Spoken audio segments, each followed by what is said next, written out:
Hello and welcome to Team Nutmeg's Gold Build. My name is Matthew Wheeler as we explore the haberdashery. There are two different ways you can enter the haberdashery, through the fire escape or through the hole in the basement. Let's see where Corey goes on this run.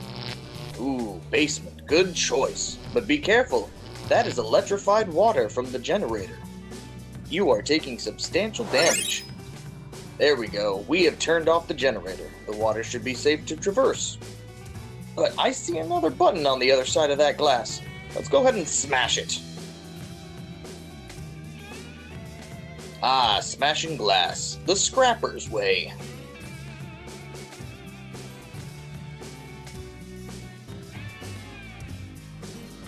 All glass in this area is destructible. Feel free to go crazy. Oh, but what's that? It's either the first or third button in a set of 3 mechanical locks for the vault. Let's see if we can't find some more mechanical buttons. Looks like we got most everything in the basement. And our objective is set. We explored it all. Time to explore the store. Cash register, sir. Cha-ching! More glass to break. And the second of 3 mechanical locks. So with the downstairs and the first floor explored, let's make our way up to the living quarters. Complimentary refrigerator and oven. But what we are really looking for is a third button. So we hit this one right here. Oh, we guess we have to use the facilities. Pass. Closet door opens, and our third lock is found. So with that, we can go to the vault. Ah, it's open. Success and huzzah. Blue light special. And we grab what we came here for. It'll hop on this pedestal, and we collected it. Back door is now open, and I turn you over to the capable hands of Mr. Corey Lyman. Thanks, Matt. That's awesome. Alright, here we have the mechanics facility. Set to build robots for the better people in the world. Grab a key out of this drawer here. And let's hit shift key so we can watch the low ceilings.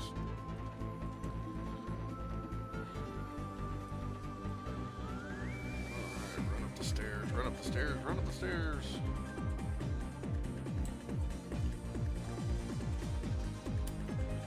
Alright, and here we are to the storage room. As you can see, there are 3 empty cases for 3 bots. Grab our first one here. Put it in the first box.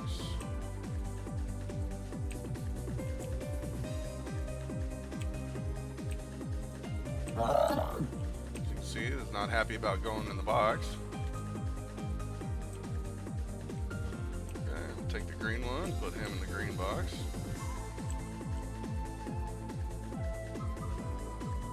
And then we get the blue one here. Gotta get aim. Put him in the last box. Traverse the stairs to the next floor.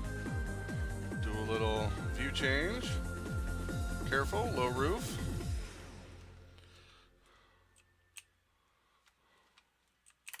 Stairs to the next floor, where we got our first of conveyor belts. As you can see, these conveyor belts do not move as they prepare the player for the next conveyor belts and what's to come. First jump pads, 1, 2. These jump pads must be timed correctly in order to traverse them. Climb up these boxes to the next set of jump pads. As the pickup says, it is a long way down, as it is a long way down.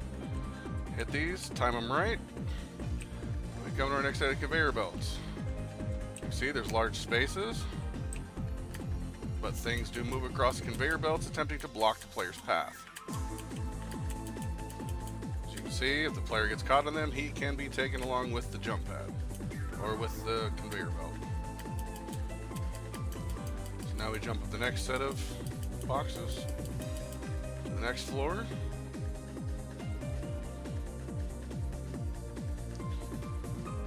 And we come to our next set of conveyor belts. Pieces here are a little bit bigger, travel a little bit faster, and can bar the player's progress quite easily.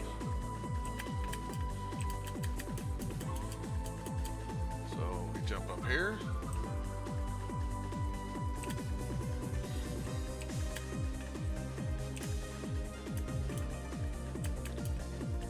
So these boxes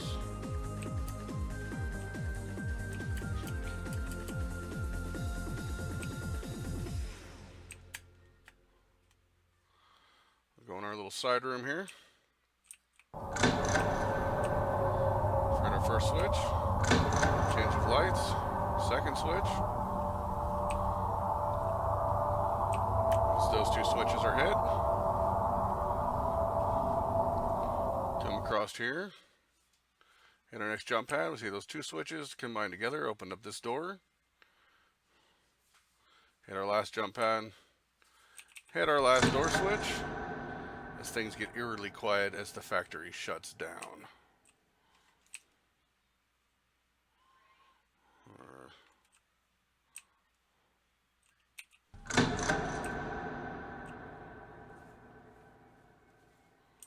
Note to self, hit switch once, not twice.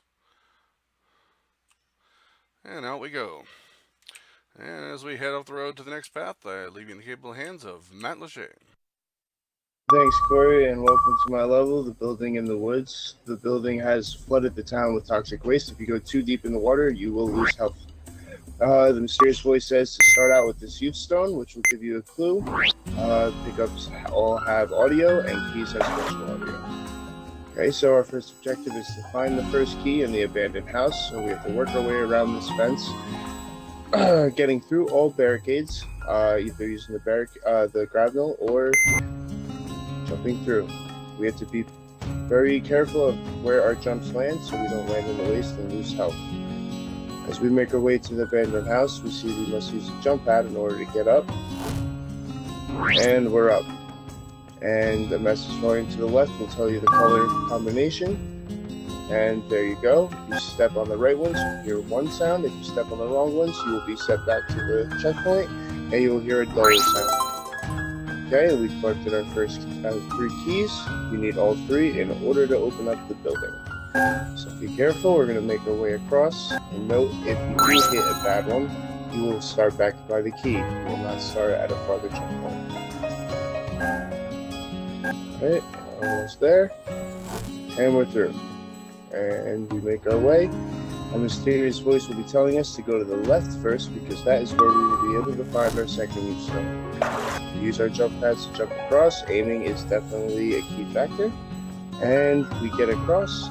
And now we have to go over and under, or you can even jump over both, whichever you prefer. The second youth stone will give us the second clue, which is to find the second key in the toxic lake.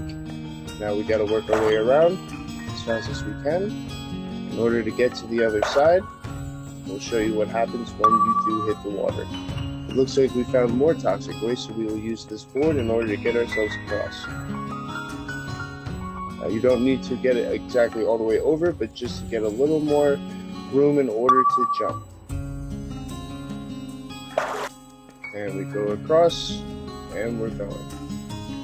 And we see that there is a hill in the center of the lake, so we must use a jump pad in order to get up there.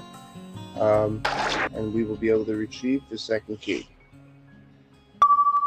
And key is caught, our objective is complete, and we move on. Alright, and now our third and final task. The voice tells us to be careful going through the valley, but maybe there's a key on the other side. Let's see what happens. Just remember that water is toxic. If you sit in it for too long, you will lose health. It looks like our third youth stone is behind a bunch of boxes, and it says that our final key will be on the other side of this valley. So let's make our way across. Okay, remember, sit in it for too long, you will lose health. Sometimes people think that it's a good idea to jump through the water quickly, And we get soared into the sky, and we find the building in the woods. You will be receiving a message volume saying to use E on the pad in order to open up a stone door. As you hear, this is definitely a stone door due to the sound effects. And we will open the second one, and we will come to a left or a right decision.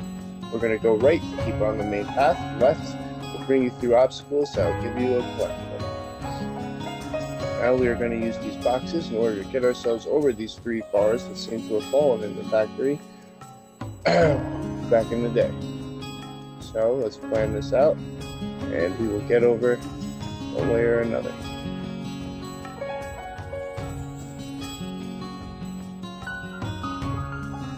Seems we have stacked ourselves a little more of an obstacle. We'll go through the barricade, work our way into a flooded room of toxic waste. As you notice, there are boards on the ground, but are they really that stable? It looks like they're sinking. Maybe if we step on the right spots, we won't fall in. Right? Oh, see? You gotta be careful or else you're gonna fall right into the waste. And we make our way around, and we're going to head up to the roof. We have completed the building in the woods, and we're gonna pick this little map up, and we're going to head over to our next level, which is found by jumping off this part of the balcony into the woods and into the deep valley. And now I will leave you guys with Tiffany Patterson, and this is her level. Thank you. I am Tiffany Patterson, and this is Falling Memories. In this level, you must pick up the little broken walls to protect yourself from the turrets. Also, the player must find out which mirror opens the door to get inside of the bunker. Once inside the bunker, the player must find a different mirror to access the outer door to exit the bunker.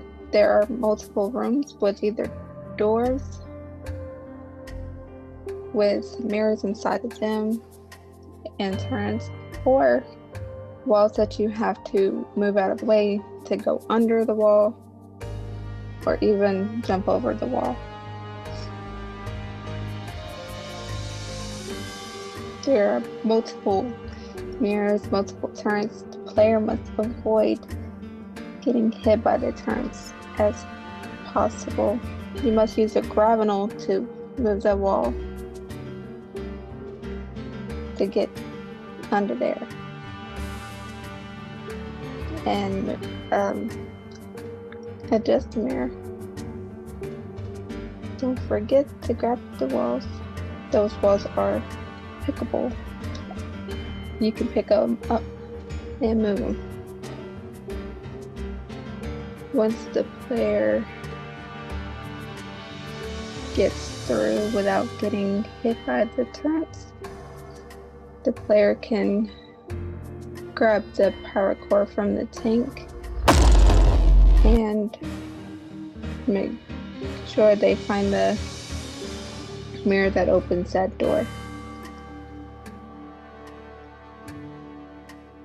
Once they adjust the mirror,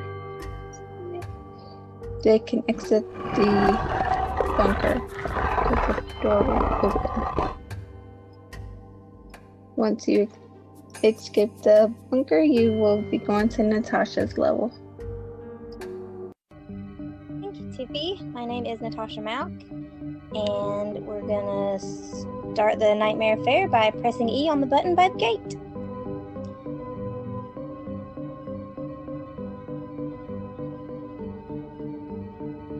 There are plenty of collectibles throughout the level. Corey's going to play in the fountain first. Each collectible should have audio attached. Let's knock down these boxes and continue on through. Look at the pretty carousel. Lots of collectibles. We're going to go into the mirror maze as we need a fuse to access the fuse box to continue through the level. Corey's pretty adept at the mirror maze. There are fallen mirrors that the player can pick up with the grabnel and place back in their frames if they would like to. The button here will open the box and let the player get the fuse out. Back to the fuse box we go.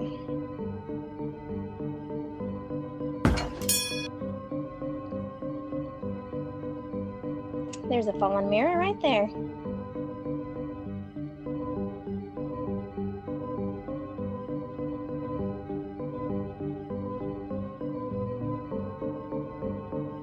The Grevnal can be tricky to maneuver sometimes.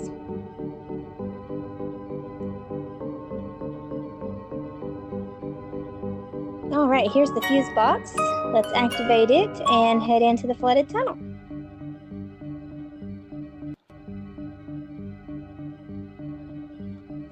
The water is toxic. The player can use the Grevnal to maneuver boxes to stay out of the water, and use the stacked boxes to climb up and get the collectible that's up at the top there.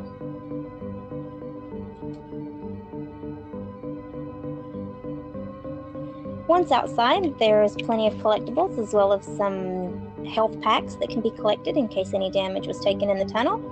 And after the player's done everything that they want to do, they can run through the door and exit our level. On behalf of Team Nutmeg, I want to thank you guys for playing, and I hope that you had fun.